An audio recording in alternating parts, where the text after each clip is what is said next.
नमस्कार। हमारे चैनल में आपका स्वागत है। मैं हूं रामचंद्र मौर्य।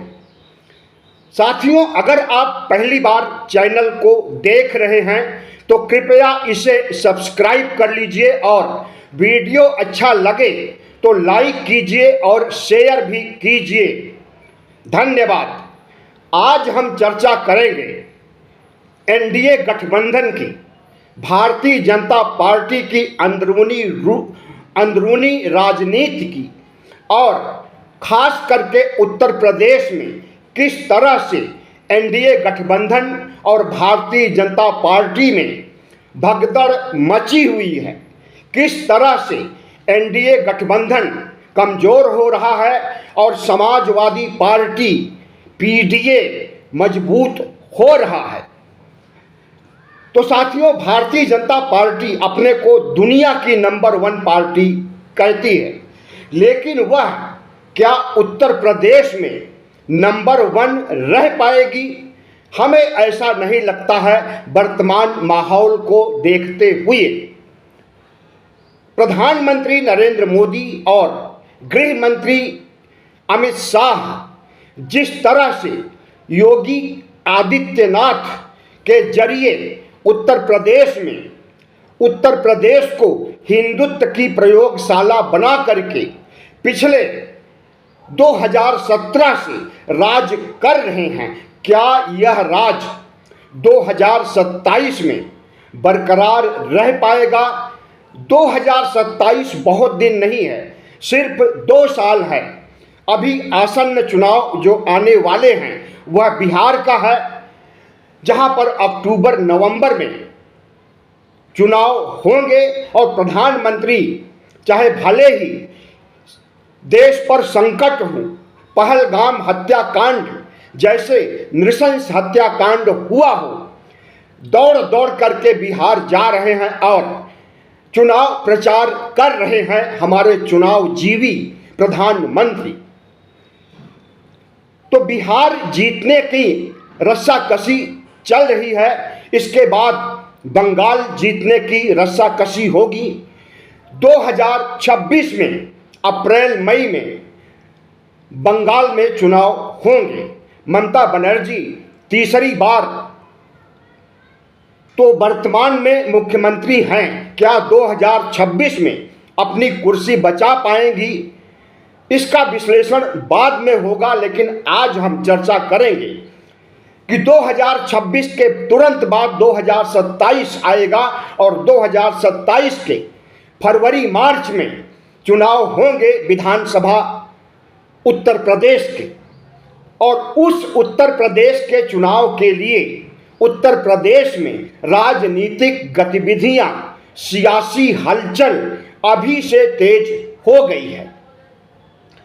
भारतीय जनता पार्टी और एनडीए गठबंधन जितना मजबूत 2017 और 2022 में था, अभी इस समय एनडीए गठबंधन और भारतीय जनता पार्टी उतना मजबूत नहीं रह गई।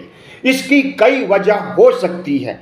एक बहुत बड़ा समुदाय मुसलमानों का, जिनकी आबादी लगभग 19-20% है, भारतीय जनता पार्टी के अंदर पहली बात तो कोई मुसलमान नेता थे ही नहीं, और जो कुछ गिने चुने नेता थे उन्होंने भी भारतीय जनता पार्टी का साथ छोड़ दिया है या निकट भविष्य में साथ छोड़ देंगे वक्फ कानून की वजह से।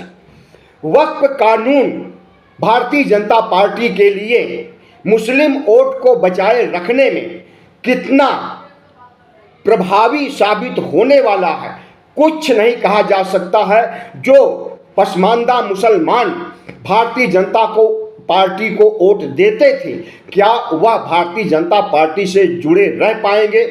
ऐसा हमें नहीं लगता है। लेकिन जो लगता है, जो दिख रहा है, जिस तरह से एनडीए में भगदड़ मची हुई है और एनडीए छोड़ करके समाजवादी पार्टी और पीडीए को मजबूत करने के लिए एनडीए के नेता सक्रिय हो गए हैं, उससे भारतीय जनता पार्टी और एनडीए गठबंधन में हड़कंप मचा हुआ है। योगी आदित्यनाथ को अपनी कुर्सी बचा पाने में 2027 में कितनी मशक्कत करनी पड़ेगी, और अगर मशक्कत के बावजूद भी कुर्सी बच ना पाए तो इस पर ताजुब नहीं किया जाना चाहिए। केशव प्रसाद मौर्य और योगी आदित्यनाथ की लड़ाई पुरानी है। 2017 से ही, जब 2017 में केशव मौर्य की ताजपोशी नहीं हो पाई, योगी आदित्यनाथ आ टपके और मुख्यमंत्री पद संभाल लिए आरएसएस की मेहरबानी से। उसके बाद से ही केशव प्रसाद मौर्य और योगी आदित्यनाथ ने कुर्सी की लड़ाई को लेकर जंग छिड़ा है, और वह जंग कभी कभी बहुत तेज हो जाता है, जो पर्दे पर आ जाता है, और पर्दे के पीछे तो घमासान हमेशा ही मचा रहता है। प्रधानमंत्री नरेंद्र मोदी और गृह मंत्री अमित शाह का आशीर्वाद केशव प्रसाद मौर्य के साथ है, और आपको तो यह पता है ही कि भारतीय जनता पार्टी में दो गुट हो गए हैं।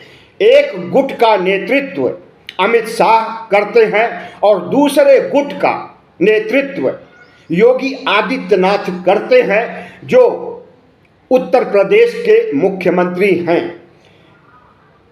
योगी आदित्यनाथ को अमित शाह फूटी आंखों नहीं भाते हैं, और इसी तरह से अमित शाह को योगी आदित्यनाथ फूटी आंखों नहीं भाते हैं। ऐसे में कभी किसी का पलड़ा भारी हो जाता है तो कभी किसी का। योगी के कंधे पर आरएसएस और हिंदू संगठनों का, हिंदूवादी शक्तियों का हाथ है, इसलिए उनकी कुर्सी अभी तक बची हुई है, वरना मोदी और शाह की तनी हुई भ्रिकुटी से अब तक योगी आदित्यनाथ कुर्सी पर नहीं बने होते, उत्तर प्रदेश के मुख्यमंत्री पद पर नहीं बने होते। लेकिन आरएसएस चट्टान की तरह खड़ा है योगी आदित्यनाथ, क्योंकि योगी आदित्यनाथ हिंदुत्व के आइकॉन माने जाते हैं। योगी आदित्यनाथ जिस तरह से हिंदुत्व का विस्तार करने के लिए उत्तर प्रदेश में तमाम हिंदुत्ववादी कार्य खेले हैं, अयोध्या से लेकर संभल तक उन्होंने जितने सांप्रदायिक उफान मचाए, उसकी वजह से पार्टी समझती है कि पार्टी को फायदा हो रहा है, लेकिन प्रकारांतर से देखा जाए तो पार्टी को बड़ा नुकसान हो रहा है। और इसी वजह से, सांप्रदायिक जुनून की वजह से, योगी आदित्यनाथ की बुलडोजर नीति से, योगी आदित्यनाथ के कट्टर हिंदुत्व से परेशान होकर एनडीए गठबंधन के लोग अगर समाजवादी पार्टी में आकर पीडीए का हाथ मजबूत कर रहे हैं, तो ये सबसे बड़ी वजह है कि उत्तर प्रदेश, जो सबसे बड़ा राज्य है भारत का, कहा जाता है कि उत्तर प्रदेश से गुजर करके रास्ता जाता है दिल्ली की गद्दी तक, और अगर उत्तर प्रदेश में बंटाधार हो जाता है, 2027 में फिर से अखिलेश यादव अपनी सरकार बना लेते हैं, तो समझ लीजिए कि मोदी सत्ता भी दिल्ली में टिकी नहीं रह पाएगी। इसलिए दिल्ली सत्ता को बचाए रखने के लिए उत्तर प्रदेश में एनडीए को संभालना होगा, भारतीय जनता पार्टी को मजबूत करना होगा। और अभी भी प्रधानमंत्री नरेंद्र मोदी चहेते हैं उत्तर प्रदेश के मतदाताओं के। अभी उसमें कमी तो हुई है, लेकिन इतना कमी नहीं हुई है कि भारतीय जनता पार्टी हार जाए। यह कमी तो उसी समय दिख गई थी लोकसभा चुनाव के दौरान, जब भारतीय जनता पार्टी को, एनडीए गठबंधन को सिर्फ 36 सीटें मिलती हैं और अखिलेश यादव को, इंडिया गठबंधन को 46 सीटें मिलती हैं। लेकिन उसके बाद से भारतीय जनता पार्टी में और एनडीए गठबंधन में जिस तरह से तकरार खुल करके सामने आ रहा है, इसे नज़रअंदाज नहीं किया जा सकता है। और इन दिनों जिस तरह से एनडीए गठबंधन में टूट मची हुई है, एनडीए गठबंधन के नेता एनडीए गठबंधन को छोड़कर समाजवादी पार्टी और पीडीए को मजबूत करने के लिए अखिलेश यादव की पीडीए राजनीति को धारदार, जानदार, शानदार बनाने के लिए अगर आ रहे हैं, तो हम समझते हैं कि अखिलेश यादव का हाथ मजबूत हो रहा है।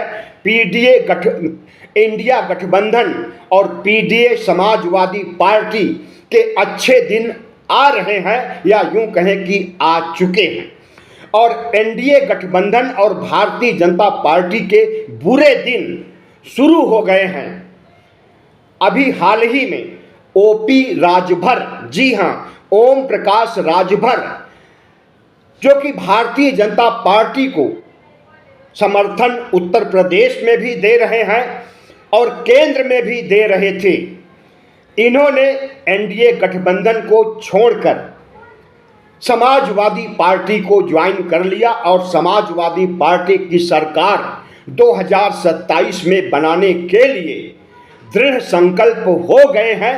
पीडीए गठबंधन को पिछड़ा, दलित, अल्पसंख्यक के कॉम्बिनेशन को मजबूत करके फिर से उत्तर प्रदेश में साइकिल की सरकार चलाने के लिए अगर ओम प्रकाश राजभर अकेले नहीं हैं, बल्कि अब तो अपना दल यश के नेता, बल्कि यूं कहें कि अपना दल यश के अध्यक्ष उत्तर प्रदेश के राजकुमार पाल भी भारतीय जनता पार्टी और एनडीए गठबंधन को धत्ता बता करके समाजवादी पार्टी में शामिल हो रहे हैं। उन्होंने अपना त्याग पत्र पार्टी अध्यक्ष को सौंप दिया है और उन्होंने अपना त्याग पत्र अनुप्रिया पटेल को सौंप दिया है। और अब वह त्याग पत्र देने के बाद किसी भी समय अनुकूल परिस्थितियों में, अभी तो युद्ध का माहौल चल रहा है, किसी भी दिन वह समाजवादी पार्टी में औपचारिक रूप से शामिल हो सकते हैं। उन्होंने न सिर्फ अपना दल यश से त्याग पत्र दिया है अध्यक्ष पद से, बल्कि पार्टी की प्राथमिक सदस्यता से भी त्याग पत्र दे दिया है। तो राजकुमार पाल आ गए समाजवादी खेमे में, ओपी राजभर आ गए समाजवादी पार्टी के खेमे में। और समाजवादी पार्टी में सिर्फ यही दो नेता नहीं, बल्कि पिछले दिनों या कहें लोकसभा चुनाव और उसके पहले से जिस तरह से बीएसपी में टूट मची हुई है और बीएसपी के कद्दावर नेता टूट करके भारतीय समाजवादी पार्टी में शामिल हो रहे हैं, उसकी एक लंबी फेहरिस्त है।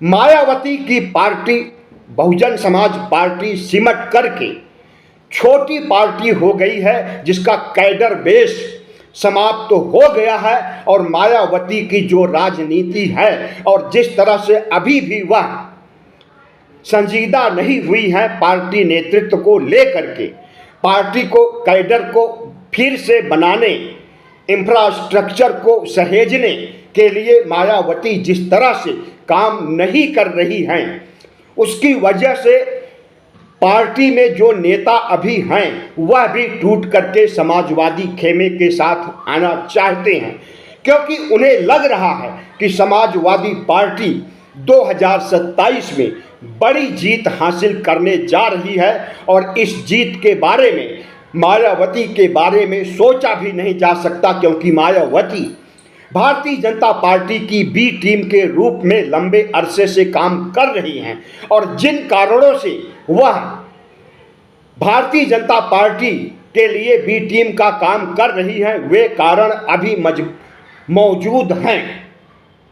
तो इसलिए उम्मीद नहीं है कि बहुजन समाज पार्टी अपनी सियासत को आगे बढ़ा सकेगी।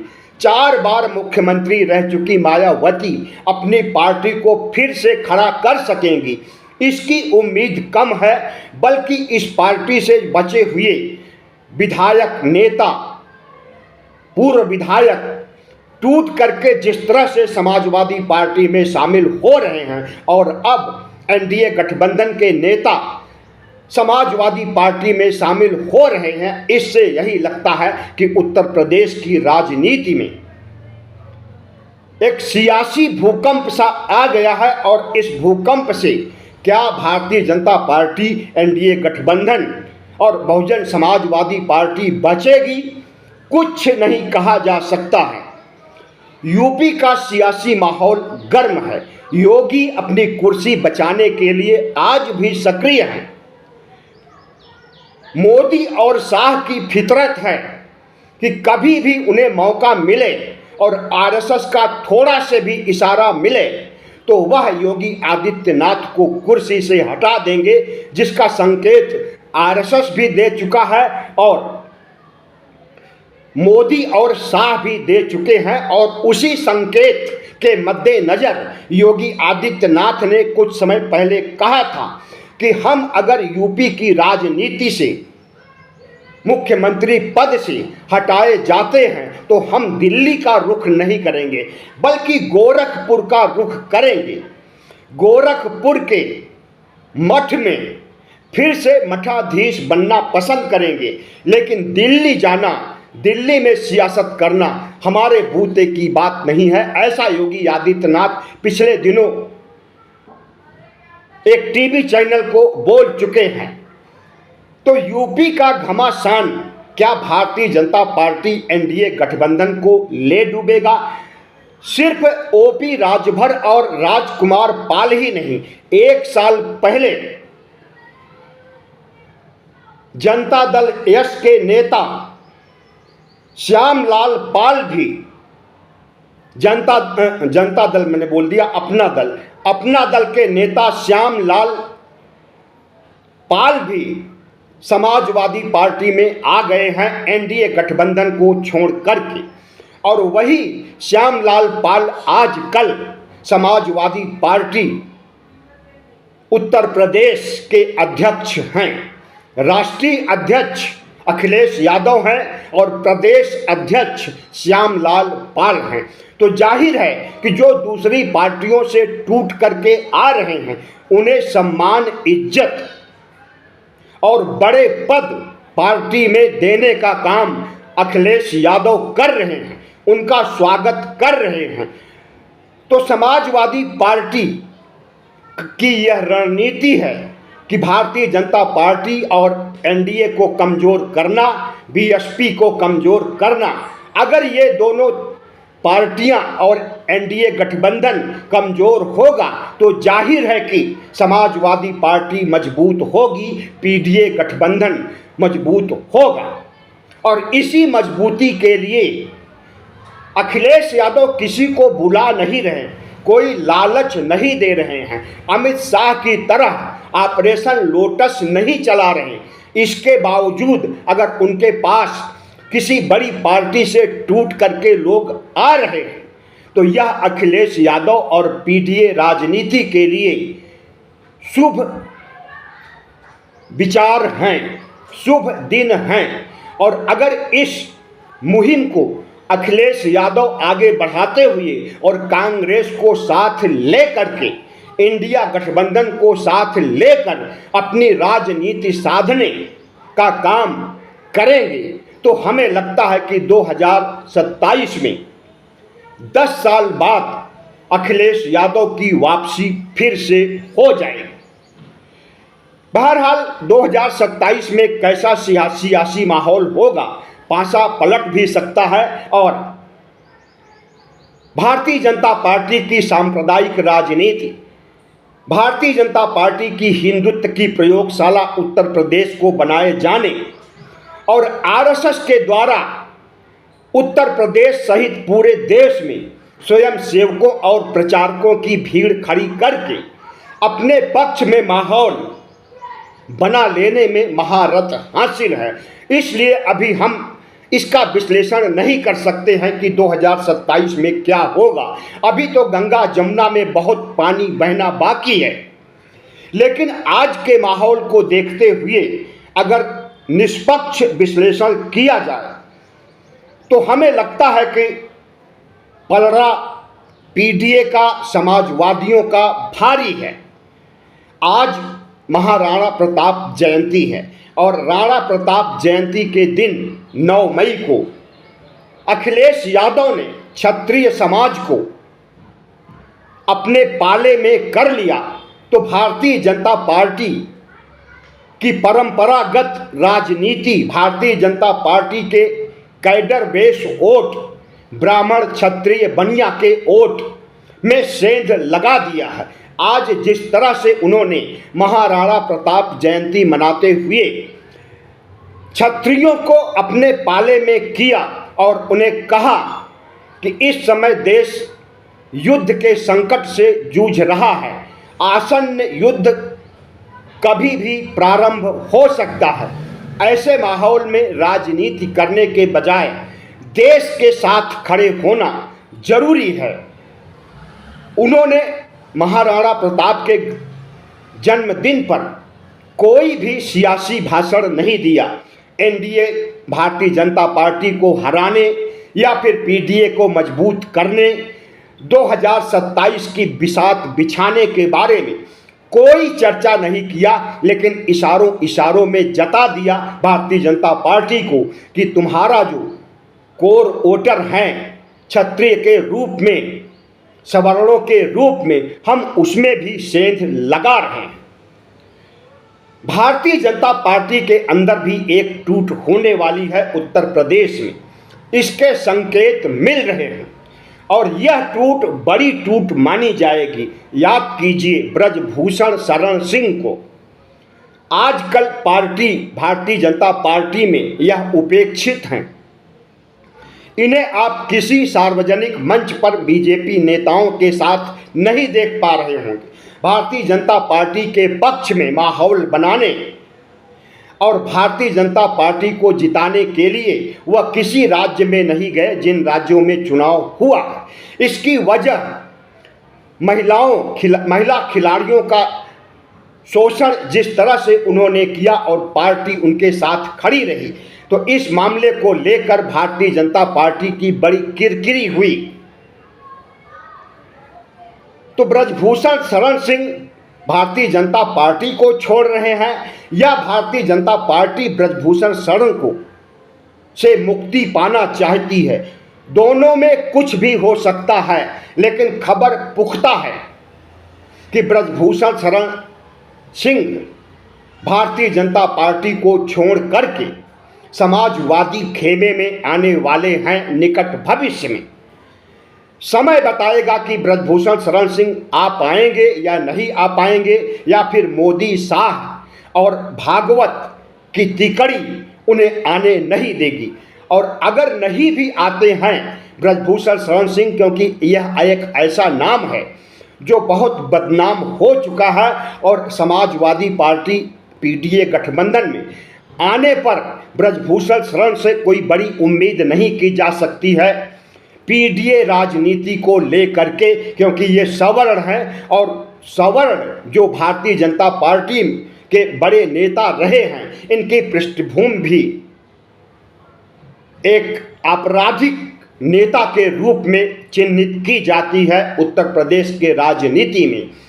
तो ब्रजभूषण शरण सिंह आना चाहेंगे तो आ पाएंगे या नहीं आ पाएंगे, समय बताएगा। लेकिन इतना जरूर चर्चा चल रही है लखनऊ से लेकर दिल्ली तक कि ब्रजभूषण शरण सिंह पार्टी के शीर्ष नेतृत्व से इतना नाराज हैं कि वह विपक्षी खेमे में जाना चाहते हैं। साथियों, भारत की राजनीति में होता यह है कि विपक्ष के नेता सत्ता पक्ष में शामिल हुआ करते हैं, वो चाहे केंद्र में हो वह चाहे राज्य में हो। लेकिन यहाँ पर उल्टी गंगा बह रही है। उल्टी गंगा इसलिए कि अखिलेश यादव समाजवादी पार्टी विपक्ष में है और सत्ता पक्ष में भारतीय जनता पार्टी और एनडीए गठबंधन है, केंद्र में भी उत्तर प्रदेश में भी। तो उत्तर प्रदेश में बीजेपी और एनडीए को छोड़कर अगर लोग विपक्ष में शामिल हो रहे हैं, तो इसका क्या संकेत जा रहा है मतदाताओं के पास तक। हमें लगता है कि उल्टी गंगा जब बहती है तो विपरीत परिस्थितियों के तहत बहती है, और विपरीत परिस्थितियां मौजूद हो गई हैं। उत्तर प्रदेश में जिस तरह से योगी आदित्यनाथ का काउंटर किया जाता है आए दिन मोदी शाह के द्वारा, और उनके बचाव में आरएसएस खड़ा हो जाता है, ऐसा एक बार नहीं कई बार हुआ जब लगा कि योगी आदित्यनाथ अब गए तब गए और कुर्सी से इन्हें हटा करके केशव मौर्य की ताजपोशी होने वाली है। लेकिन हर बार संघ प्रमुख मोहन भागवत हिंदूवादी शक्तियों से लेकर शंकराचार्य तक योगी के पक्ष में खड़े हो करके उन्हें सहारा दे देते हैं और बचा लेते हैं। तो जो उलटफेर भारतीय जनता पार्टी और एनडीए में हो रहा है, अभी एनडीए गठबंधन के और भी कई धड़े समाजवादी पार्टी में आने के संकेत दे रहे हैं। अगर ऐसा होता है, अपने कुनबे को योगी और मोदी संभाल नहीं पाएंगे एनडीए गठबंधन को, तो इससे पार्टी को बड़ा नुकसान होगा। उत्तर प्रदेश में 2027 तो हारेंगे ही, केंद्र में 2029 में लोकसभा चुनाव या उससे पहले मध्यावधि चुनाव अगर आ गया तो उसमें भी भारतीय जनता पार्टी की बड़ी हार हो सकती है। बहुत बहुत धन्यवाद। वीडियो अच्छा लगा हो तो सब्सक्राइब कीजिए, लाइक कीजिए और बड़े पैमाने पर शेयर कीजिए।